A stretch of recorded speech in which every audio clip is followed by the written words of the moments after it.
A single dollar was about to change thousands of lives on that bitter December morning in Cleveland.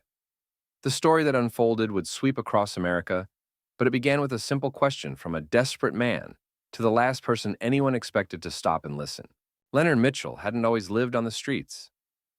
13 months ago, he'd had a job at the steel plant, a small apartment, and enough savings to dream about retirement. Then came the layoffs, the medical bills, and finally, the eviction notice. Now, at 42, he spent his days watching an endless parade of designer shoes hurry past the cardboard sign he'd written in trembling hands. Anything helps. God bless. That morning felt different. The winter wind cut deeper, and Leonard hadn't eaten in 2 days. His usual spot outside Cleveland's busiest coffee shop had yielded nothing but avoiding glances and muttered excuses. Desperation has a way of pushing people past their comfort zones, and when Leonard spotted the tall teenager in the expensive coat, something made him break his own rule about approaching people. "Excuse me," Leonard called out, his voice barely carrying over the street noise. "Could you spare a dollar for coffee?" The teenager paused mid-stride, one hand still on his phone. Around them, the morning crowd parted like water around a stone, creating an island of stillness in the rushing stream of commuters. Leonard immediately regretted speaking. The boy's clothes probably cost more than he'd made in a month at the plant. But then the teenager did something unexpected. He looked directly at Leonard. Not the quick, uncomfortable glance most people gave before hurrying away, but a steady, evaluating gaze that seemed to look straight through the dirt and desperation.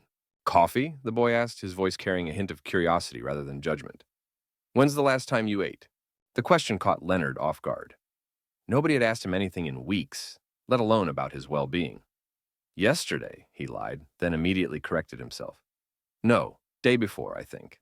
The teenager slipped his phone into his pocket and stepped closer. That's when Leonard noticed people starting to stare. Some had their phones out, recording. A whisper rippled through the growing crowd. "Is that Barron Trump?" "I'm Barron," the teenager said, as if introducing himself at a business meeting, rather than to a homeless man on a freezing sidewalk. "And you are?" "Leonard," he replied, fighting the urge to step back from the attention they were drawing. "Look, I don't want any trouble. If you could just tell me your story," Barron interrupted, his voice quiet but firm. "The real one, not what you think I want to hear." Something in his tone made Leonard pause. He'd rehearsed his story countless times, crafted it to be just tragic enough to earn spare change without making people too uncomfortable. But looking into Barron's steady gaze, he found himself telling the truth. "I worked at Cleveland Steel for 23 years, he began, his voice rough with emotion. "Started right after high school. Made supervisor 6 years ago. Then the plant closed. No warning, no severance, just locks on the gates one morning." Barron listened without interrupting, his expression thoughtful. Around them, the crowd grew, phones recording every word, but neither seemed to notice. "Had some savings," Leonard continued, the words coming faster now. "Thought I'd be okay until I found something else. Then the headaches started. Doctors found a tumor, benign, thank God, but the surgery—" He gestured vaguely at his head where gray hair had grown back unevenly. "Insurance was gone with the job. Used everything I had, borrowed what I could. When the money ran out, so did my options." "Your family?" Barron asked. Leonard's laugh was hollow. "Brother in Cincinnati, haven't spoken in years. Parents passed, long ago. Pride's a funny thing. Kept telling myself I could handle it, right up until they changed the locks on my apartment." The morning crowd had thinned, but those who remained formed a loose circle around them, drawn into the raw honesty of Leonard's story. Some had lowered their phones, shame visible on their faces as they recognized their own habit of hurrying past people like him. "How much would it take?" Barron asked suddenly. "What?" "To get back on your feet. Real number, everything included. Housing, medical follow-ups, time to find work. What's the number?" Leonard stared at him, confused. I haven't—" "Think about it," Barron pressed. "Be specific." Leonard's mind raced. He'd stopped letting himself calculate such things months ago. Hope was a luxury he couldn't afford. But now, forced to think about it. 6 months' rent would be about $4,000, he began slowly. Medical bills I still owe, maybe $7,000. Food, utilities, bus pass to look for work. He trailed off, overwhelmed by the impossible sum. $15,000, Barron said, not as a question but a statement. "That's what you need to restart your life." Leonard laughed, a sharp, bitter sound. "Might as well be $1 million. "Look, I just asked for a dollar." "I know what you asked for," Barron interrupted, reaching into his coat. "But I'm more interested in what you need. The crowd gasped as Barron pulled out a checkbook.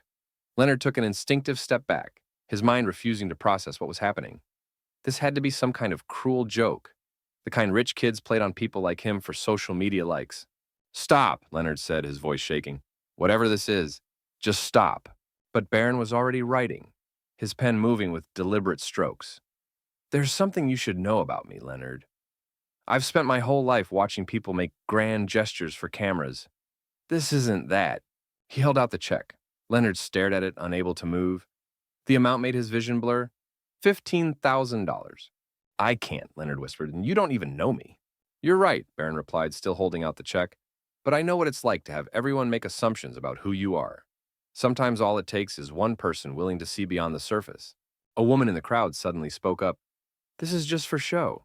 He'll probably cancel the check as soon as the cameras stop rolling. Barron turned to face her, his expression calm but firm. The check is drawn on my personal account, not my family's. I earned this money from my own investments. And yes, every phone here is recording, but not for the reason you think. He turned back to Leonard. This video will be your insurance. If I cancel the check, the whole world will know. But that's not going to happen because this isn't about me or my name. It's about what happens next. Leonard's hand trembled as he finally took the check. What does happen next? That depends on you, Barron said, pulling out his phone. He typed quickly, then showed Leonard the screen. This is David Chen. He runs a transitional housing program 3 blocks from here. He's expecting your call in the next hour. The check will clear, but the money goes directly to the program. They'll help you manage it, find housing, get medical care, whatever you need. Leonard stared at the phone number, reality slowly sinking in. Why this way? Why not just hand you cash? Barron finished. Because this isn't a handout, Leonard. It's a partnership. They'll help you rebuild, but you have to do the work. Are you ready for that? Before Leonard could answer, another voice cut through the crowd. I know that man. He used to be my supervisor at Cleveland Steel. Best boss I ever had. The speaker pushed forward, a young man in a maintenance uniform. Mr. Mitchell? It's Tony Rivera. I've been looking for you since the plant closed. I work at Memorial Hospital now, in maintenance. We're always hiring, and with your experience. The crowd watched in stunned silence as Tony quickly wrote down his contact information. Leonard's hands were shaking so badly, he could barely hold both pieces of paper. The check that would restart his life and a real job prospect from someone who knew his worth.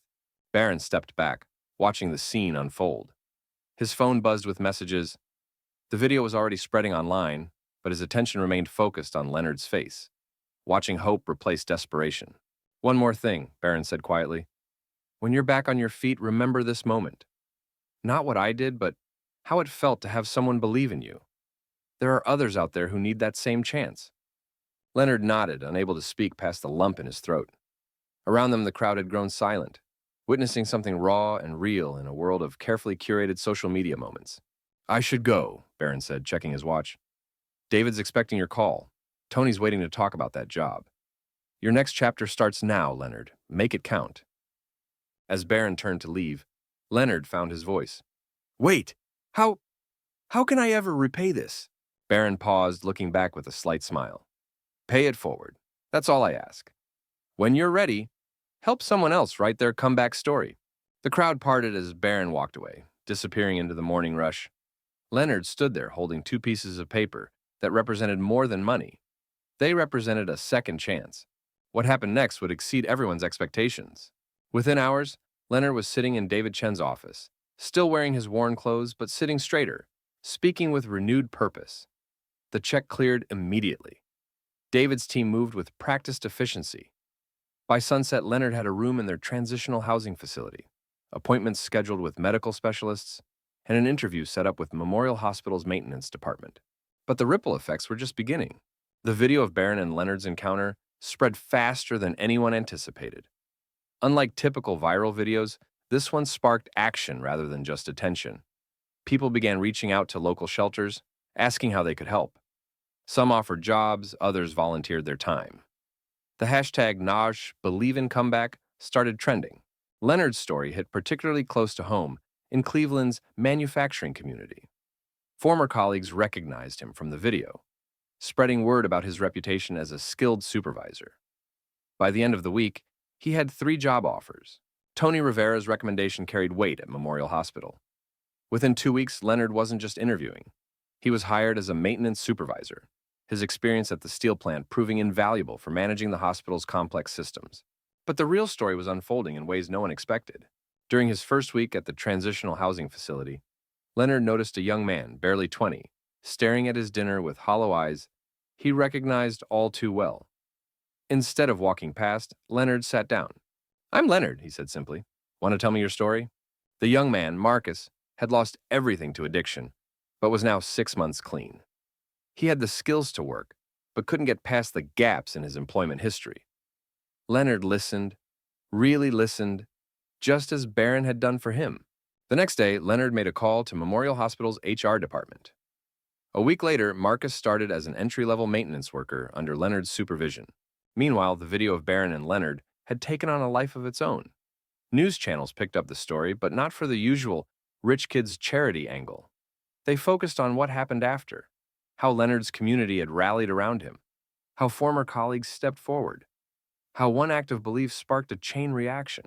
Barron remained silent, declining interviews. His only response came through a brief social media post. Leonard's story isn't about me. It's about what happens when we stop seeing homelessness as a problem and start seeing it as people with potential. The post went viral, but something more important was happening on the ground. 3 months after that winter morning, Leonard stood in front of his bathroom mirror, adjusting his tie. His reflection showed a transformed man, clean-shaven, clear-eyed, wearing a supervisor's badge. But the biggest change wasn't visible. Every morning before heading to work, Leonard walked through the shelter where he'd stayed. He knew every face, every story. More importantly, he knew which local businesses were hiring, which programs offered training, which doctors would work with limited insurance. He became a bridge between two worlds, the homeless community he'd been part of and the working world he'd rejoined. His office at Memorial Hospital became an unofficial career center. HR noticed that his hires, often people with troubled backgrounds, showed unusual loyalty and work ethic. 6 months in, Leonard received an unexpected email. Barron wanted to meet again privately this time. They met at a small diner away from cameras and crowds. "I've been following your progress," Barron said, sliding into the booth, "but I'm more interested in what you're doing for others." Leonard smiled, pulling out a worn notebook. "I keep track," he said, opening to pages filled with names and dates. 17 people housed, 23 jobs placed. But the numbers aren't what matters. He turned the notebook toward Barron. Each entry included not just names and dates, but stories. Marcus's promotion to team lead, Sarah's reunion with her children after finding stable work, Mike's one-year sobriety celebration. You didn't just give me money that day," Leonard said quietly. "You showed me what it means to really see someone. Now I do the same for others." Barron listened intently, asking questions about the challenges, the successes, the lessons learned. As their coffee grew cold, they drafted plans for something bigger. 1 year after their first encounter, Leonard stood on a podium at Memorial Hospital's conference center. Behind him, a banner read, "Second Chance Initiative." Before him sat hospital administrators, business leaders, and social service providers. "We're not here to talk about charity," Leonard began. "We're here to talk about investment, in people, in potential, in our community." The program they unveiled was revolutionary in its simplicity. Local businesses would partner with shelters and transitional housing programs, offering not just jobs but comprehensive support. The hospital's success with Leonard's hires had proven the model could work. Barron attended the launch but sat quietly in the back, watching Leonard command the room with quiet confidence. The frightened man from the street corner had become a leader, a bridge builder, a catalyst for change. The initiative spread to other cities. Cleveland's model of business shelter partnerships became a template for communities nationwide. They called it the Barron effect, but those involved knew it was really the Leonard effect, the power of believing in someone's potential. 2 years later, Leonard stood on that same street corner where it all began. The coffee shop was still there, but now its windows displayed a Second Chance Employer sticker. He watched the morning crowd hurry past, but now he noticed something different. People weren't avoiding eye contact with the homeless man holding a sign. Instead, someone stopped, sat down beside him, and asked about his story. Leonard smiled, recognizing one of his program graduates paying it forward. His phone buzzed, a text from Barron. "Turn on the news. The Second Chance Initiative had just received a $50 million federal grant to expand nationwide. But Leonard was more interested in the man sitting on the corner, sharing his story with a stranger who cared enough to listen. Because that's how change really happens. One story, one chance, one person at a time. The end of Leonard's story was really just the beginning. His journey from that desperate morning to becoming a catalyst for change proved something powerful. Sometimes the most valuable thing we can give someone isn't money or resources, but the simple gift of being seen, heard, and believed in. And somewhere in Cleveland, a worn notebook continues to fill with names, dates, and stories of lives transformed, each one beginning with someone stopping to listen, just as Barron did that winter morning. The story's impact continued to grow in unexpected ways. One morning, Leonard received a call that left him speechless. His brother Paul had seen him on national news. "I've been searching for you for years," Paul's voice cracked over the phone. "After Mom and Dad passed, I should have tried harder to find you." Their reunion at Cleveland Airport was captured by a passenger's phone. Two middle-aged men crying and hugging like children. The video went viral for a different reason than Barron's original act. It showed the hidden cost of homelessness, broken families, lost connections, years of regret. Paul, it turned out, had built a successful construction company in Cincinnati. Within weeks, he became a key partner in the Second Chance Initiative, offering apprenticeships to program participants. But more importantly, he brought something Leonard hadn't realized he was missing: family. Meanwhile, Barron's original video had sparked a national conversation about privilege and responsibility.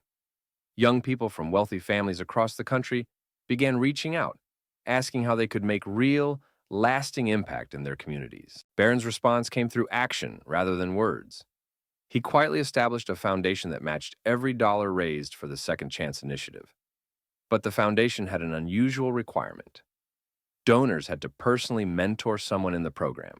"Money alone doesn't change lives," Barron explained in a rare interview. "Connection does. Leonard taught me that." The program's success caught the attention of major corporations. Tech giants began offering coding boot camps and shelters. Manufacturing companies created fast-track training programs. But what made these initiatives different was the personal touch. Every participant had a mentor who knew their story. Leonard's notebook became legendary among program participants. Getting your story written in its pages meant more than just finding a job or home. It meant joining a community of people committed to lifting others up. One entry stood out: Michael Stevens, age 19, found sleeping in hospital parking garage. Former honors student, lost scholarship after family crisis, dreams of becoming a doctor. 2 years later, Michael was accepted to medical school, his tuition covered by Memorial Hospital's new Second Chance Scholarship. At the ceremony announcing his scholarship, Michael revealed something that left the audience in tears. "Leonard didn't just help me find a job," he said. "He showed me that my past doesn't define my future. Now I want to be that person for someone else." The ripple effects continued. Other cities began implementing their own versions of the program. Social workers studied what they called the Cleveland model, combining practical support with personal mentorship. 5 years after that winter morning, Leonard stood in front of a very different crowd: the United Nations Assembly. His speech wasn't about numbers or programs, but about dignity. "Homelessness isn't just about lacking shelter," he told the gathered leaders. "It's about losing your story. Every person on those streets has a past, a dream, and potential. Our job isn't to save them. It's to help them remember who they are." Barron attended the speech, but, as usual, stayed in the background. Afterward, he and Leonard met in the UN Building's cafe, just two friends discussing next steps. "Did you ever imagine this?" Leonard asked, gesturing at the global leaders still discussing his speech. Barron smiled. "Actually, I did. That's why I wrote that check. I didn't see a homeless man that morning. I saw someone who could change the world if given the chance." The program's success led to groundbreaking research on homelessness intervention. Studies showed that personal mentorship, combined with practical support, had a 78% success rate, far higher than traditional programs. But the most powerful evidence wasn't in the statistics. It was in the stories that filled Leonard's notebooks. Now volumes of them, each telling a tale of transformation. Like Sarah, the former teacher who lost everything to medical debt, now running education programs and shelters. Or James, the veteran who lived in his car for 2 years, now managing veteran outreach for the initiative. 10 years after their first meeting, Leonard and Barron stood on that same street corner in Cleveland. The city had changed. New buildings, new faces, but something more fundamental was different. The coffee shop, where it all began, now employed program graduates. The cardboard signs were gone, replaced by outreach workers who knew how to listen. The Second Chance initiative had become part of the city's DNA. You know what I remember most about that morning? Leonard asked, watching the morning crowd hurry past. What's that? Barron replied. That you asked my name. Not what I needed, not why I was there, just my name. That's when I knew you saw me as a person, not a problem. Barron nodded. That's still what it's all about, isn't it? Seeing people. As they stood there, a young woman approached them. She was well-dressed, professional, but her eyes held a familiar pain. Are you Leonard? She asked hesitantly. I heard you might be here. My brother, he needs help. Would you listen to his story? Leonard pulled out his newest notebook, turned to a fresh page, and began to write. Because that's how change continues. One story, one person, one moment of being truly seen at a time. And somewhere in Cleveland, in a quiet office filled with notebooks, the stories keep growing, each one a testament to what happens when someone stops long enough to ask, "What's your name?"